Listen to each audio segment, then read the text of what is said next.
Milestone in judicial history, death sentence for 3 accused. অবশেষে বিচার পেলেন হাম্বিতে পাশবিকতার শিকার ইসরায়েলি নারী ও ওড়িশার সেই যুবক।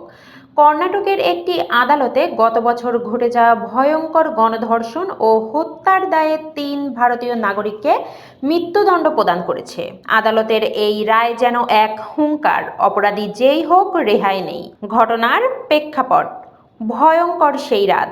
গত বছর হাম্বির শানাপুর হ্রদের কাছে পর্যটকদের একটি দল যখন তারামণ্ডল দেখছিল, তখন মল্লেশ, চৈতন্য সাই এবং শরণপ্পা নামক 3 যুবক তাদের উপর হামলা চালায়। পাশবিকতা: তারা ওড়িশার এক যুবককে খালে ফেলে ডুবিয়ে হত্যা করে এবং একজন ইসরায়েলি নারী এবং একজন ভারতীয় নারীকে নৃশংসভাবে গণধর্ষণ করে। আদালতের মন্তব্য: বিচারক এই ঘটনাকে রেয়ারেস্ট অফ রেয়ার বা বিরলতম অপরাধ হিসাবে আখ্যা দিয়েছেন।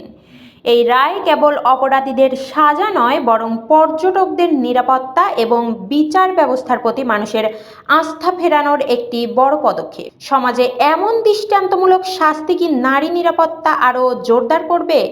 আপনার মূল্যবান মতামত কমেন্টে জানান এবং সত্যের পক্ষে পোস্টটি শেয়ার করুন।